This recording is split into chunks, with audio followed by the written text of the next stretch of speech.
Welcome, Casey, to this LinkedIn live stream. We have recorded a podcast together, which is coming out this Friday. So I wanted to take this opportunity to introduce the podcast, to have a discussion with you in advance of that podcast coming out on Friday. So really excited to have a quick chat now with you and tell us a little bit more about yourself and what we talk about on the podcast, and an opportunity then to share about your book as well. I know. I'm so looking forward to the podcast coming out, because we had a great conversation. We did. Absolutely.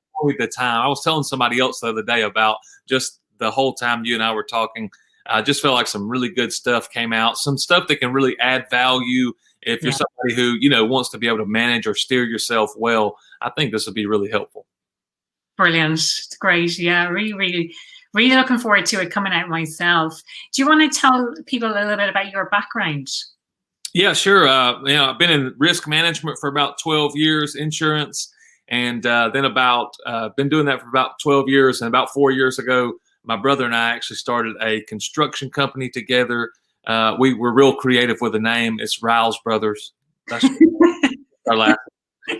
I told somebody the other day, though, you can't call something your last name and then get away from it. So you have to be really good right from the beginning. So we've committed to that for sure. So we're good with that. We started about 4.5 years ago, and has been just so much fun to build that with him. And what I really started seeing, over and again, is how closely risk management and self-management, are tied together. Because what we're doing is we're looking into the future, and we're saying, here are all the possibilities, here are all the possible futures that could happen. And I know today, I don't know which one of those possible futures will happen. I don't know a lot of things about my own future or the future of anybody around me. But so what can I do today? I need to learn to make my next wise move. And so just walking through how do I steer myself is very much what I've done for the last 12 years with families and businesses, being able to help them steer themselves into this uncertain future. And really, that's why I kind of wrote Last to Least, because I was like, as employees, as business owners, as managers, that's what we need to be able to do. We need to be able to take what we look at in the future and be able to say, okay, how do we bring that into today and just make our next wise move? That's it, Casey. And, I remember our conversation well. I thoroughly enjoyed it.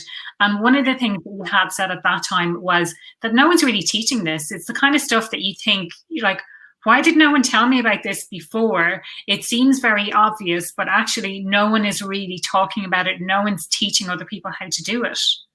Very little. Dan Pink has one of the top 10 most watched TED Talks of all time, and he actually endorsed the book for me.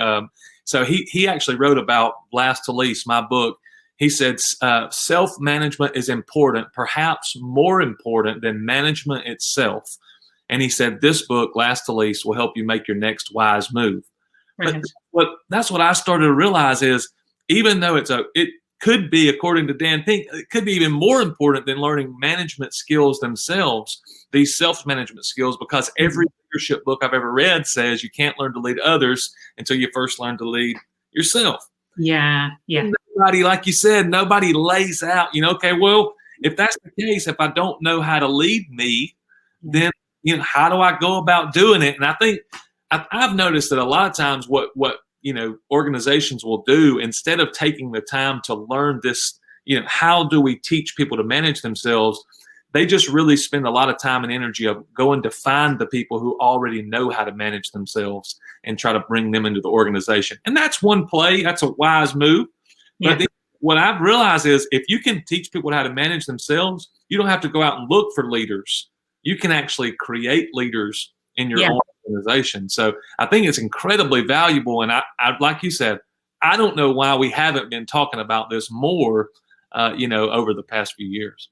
Absolutely. And you've reminded me, I listened to a podcast episode this morning. Shout out to Stephen Naughton for his podcast with Ryals O'Brien. I was listening to that on my run this morning, and they were talking about how basically you get promoted to be a manager because you're good at what it is that you do on a day-to-day basis. you're technically competent, you get promoted to be a manager, and then they start thinking about afterwards, like, well, how can we train this person to be a manager? And that doesn't really come up in the before picture. It's more of a, oh, you're promoted now, let's try and teach you how to be a manager. Or the other idea being, you're technically competent, you'll figure out how to manage people quickly enough, without actually teaching them at all.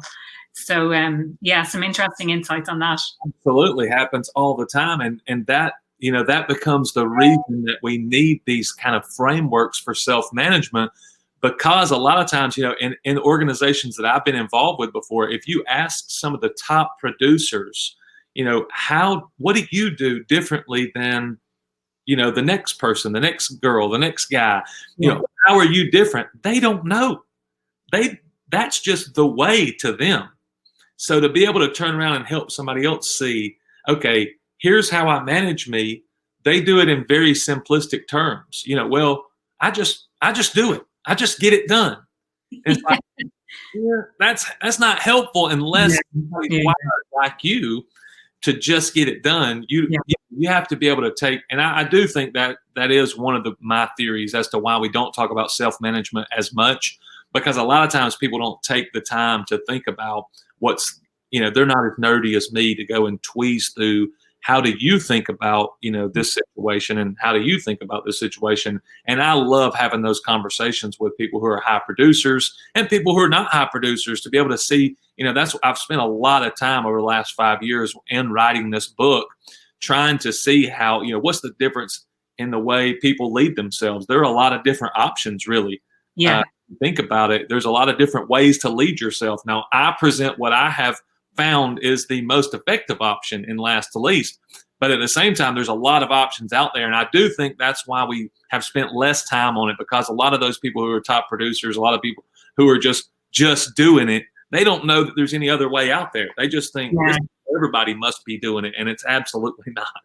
Yeah, this is it. It's so interesting that you say that people don't really take the time to understand themselves, to really think about, how is it that I am getting results? I'm just getting them and not really thinking about it. So it's really great that you've taken that time to, and I know from talking to you, it's more of a framework rather than, oh, here's my solution to everything. It's a framework to help people to understand themselves better.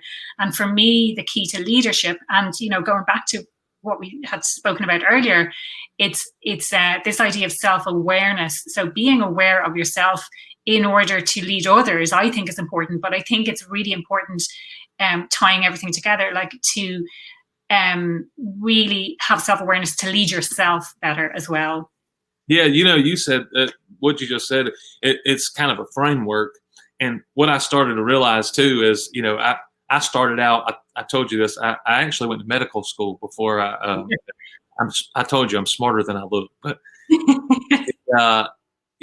what I started to realize in the medical field, in education and in traditional sales and entrepreneurship, we're all trying to convince people, everybody. Dan Pink's one of his, I love To Sell Is Human. I think it's just been one of the books that has helped me as much as anything.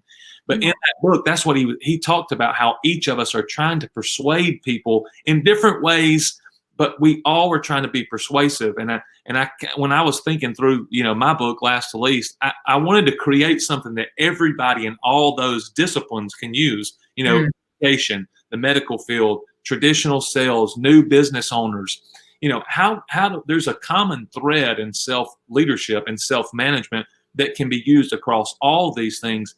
And especially, I'll definitely say, especially as we try to persuade others, we really need a framework to be able to steer ourselves through that persuasion process.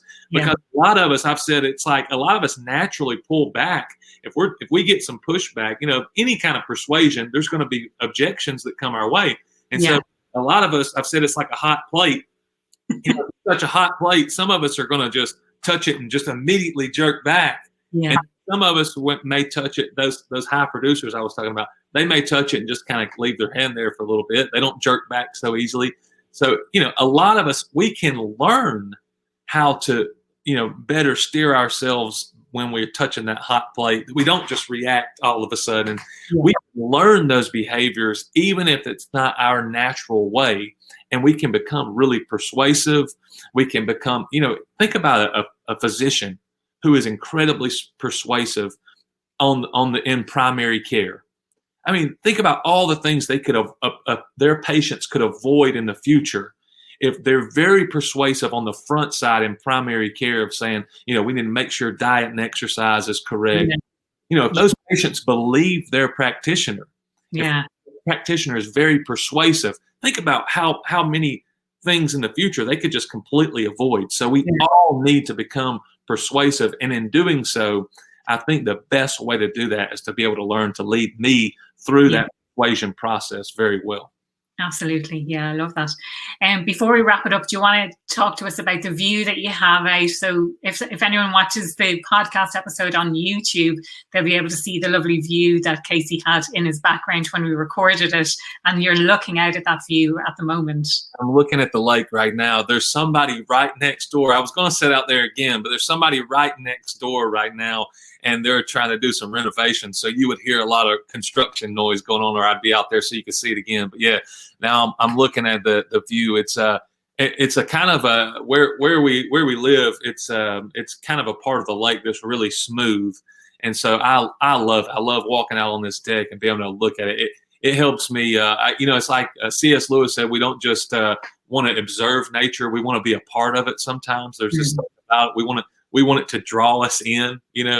And I love sitting out here on this deck and being on the water out here. This is something I told my wife and I, we have 3 little girls, so they're 8, 6, and 5. And there's almost nothing that we do all together is everybody incredibly happy. We've got a sporty daughter, and we've got like dress up, and both of them, no matter what's going on, one of them's really happy and one of them's like, this is boring.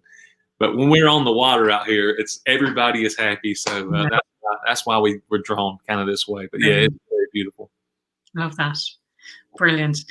So we'll wrap it up here, and thank you so much for your time today, and keep an eye out for the podcast, anyone who's listening. And I want to give a shout out to Sylvia, who mentioned Alan O'Hare and said that he could be, this could be a podcast episode that he's interested in. So the podcast is coming out on Friday. It'll be out at 6 a.m. GMT. Not everyone gets up at that time, but that's when it becomes available. So keep an eye out for that. Thanks everyone for tuning in live.